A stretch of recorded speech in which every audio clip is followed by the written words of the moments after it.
Niddy Bong, and welcome back to my channel where we talk about all things Transformers and Transformers action figure related. And today in the booth we got episode 2 of Transformers Cross My Little Pony Friendship in Disguise, the comic book series that definitely is a little bit kind of controversial, I guess, within the fandom at the moment. Some people like it, some people don't like it.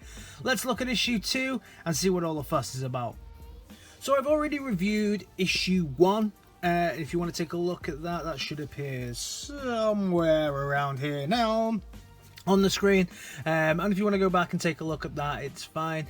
Something that I have learned since then is that it's not actually a continuous like story that runs through it. These all seem to now be separate stories, something I didn't really pick up on in the first issue, because they explained how they met each other, or how they came to each other's universes, and then went on to a story as if RC had landed in the My Little Pony universe and then gone to assist them with Starscream. So that looked continuous. When we move into issue 2, it's much more apparent that these are just separate, closed off stories. They're a little bit of fun.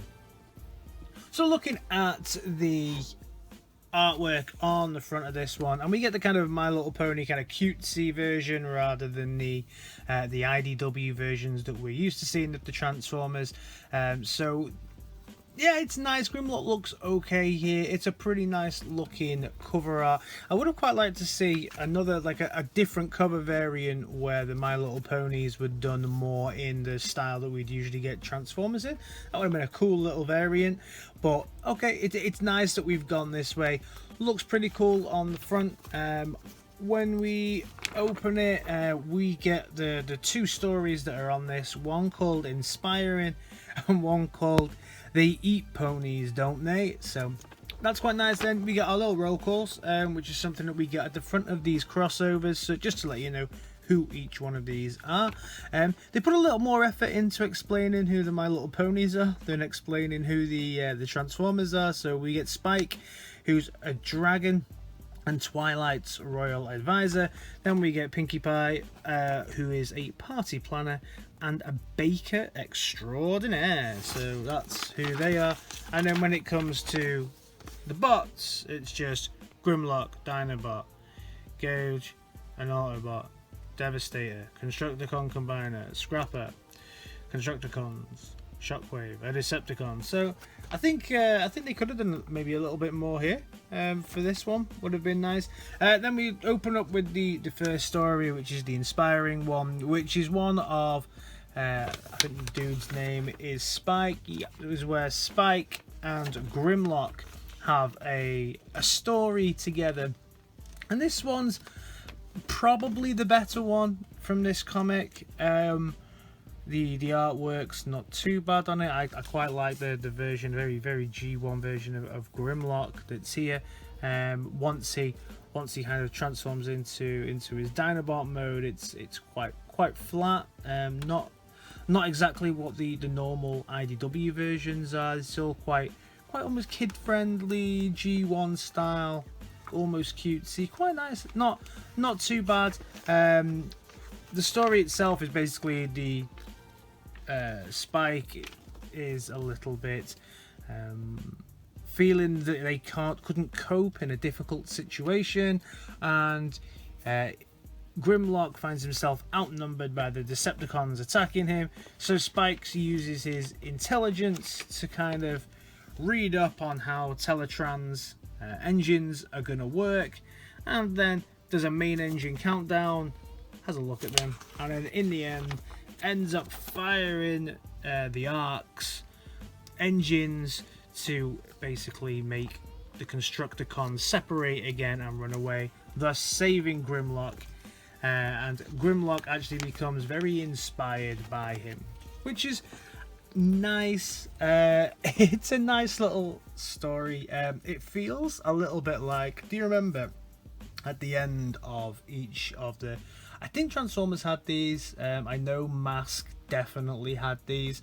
But you had G.I. Joe 100% had these. But you had these little shorts at the end of each of the cartoons that were like, don't play with matches, children, or you too could be a hero, you know, those kind of things. This very, very, very much feels like that. I don't know if that was intentional, but definitely feels like something that went bolted on at the end to make it a little bit more kind of what the parents would like the kids to do, or some sort of PSA, I think it was called, wasn't it? Yeah, it's like a PSA at the end. Then we move on to the next story, which is called They Eat Ponies, Don't They? So this is where Pinkie Pie is doing her cooking show, I believe, on a pony channel with lots of ponies watching. Then they bring out Gouge, who is going to be cooking for them, and Pinkie Pie makes lots of nice little cupcakes, whereas the Autobot makes some iron filing casserole. Then at this point, obviously the ponies are not very interested in the iron filing casserole. At this point, Shockwave comes to spice things up with his nice little quick wit there, and he wants to see if he can basically turn ponies into energon cubes, and he wants to know how many ponies it would take to fuel one Decepticon. So his hands then turn into a cheese grater and a whisk, and he proceeds to attack the Autobots and the My Little Ponies with cooking utensils. His hands then change to what looks like a spatula and a fork as well, and they kind of duke it out until they both hit him in the face with frying pans. A little bit slapstick. His face goes kind of a little bit flat there as well. So it's all a little bit fun, a little bit slapstick. They send him off back through his space bridge, and then right at the end, they try each other's cooking, and of course the My Little Pony doesn't really like the iron filings cake, and the Autobot doesn't really like the cupcake. And then it says to be continued. So then we get the next issue, which is a My Little Pony with some of the tapes from Soundwave. So Soundwave will probably be in the next issue. That's a really cool looking picture though, I have to say. I actually do quite like that picture. It's pretty cool. Then we get the cover art, so the cover variants for this one. I think unless they're really difficult to find, I actually only think this cover was certainly released in the UK. I couldn't find this cover anywhere, so potentially this was the only one that's actually been made. And then we get some adverts for My Little Ponies and Sonic, Haunted Mansion and Goosebumps. So all in all, for me, this one is not as good as the first one. I preferred the stories in the first issue. I think and at that point, like I say, I thought it was going to be an interconnected story, and I was a little bit interested to see what would happen with Chrysalis and Megatron teaming up. So maybe that will happen. Maybe things will come full circle, and we'll get some kind of overarching story to end on. But the fact that it's now just having these little, it is basically just what would happen if an Autobot and a My Little Pony teamed up for one short story at the moment, and they're all disjointed, and it doesn't really connect together, which is a shame. I thought they if it did, it could have been an interesting thing to do, but instead we have these little public service announcements for friendship instead. So yeah, this one, first story's okay, second one I didn't enjoy at all. First issue I enjoyed a little bit. I thought it was okay. So yeah, let me know your thoughts in the comments for this one, guys. What do you think? I didn't enjoy this as much as the first one, like I've said. Still be picking up all 4 issues to review on my channel, definitely.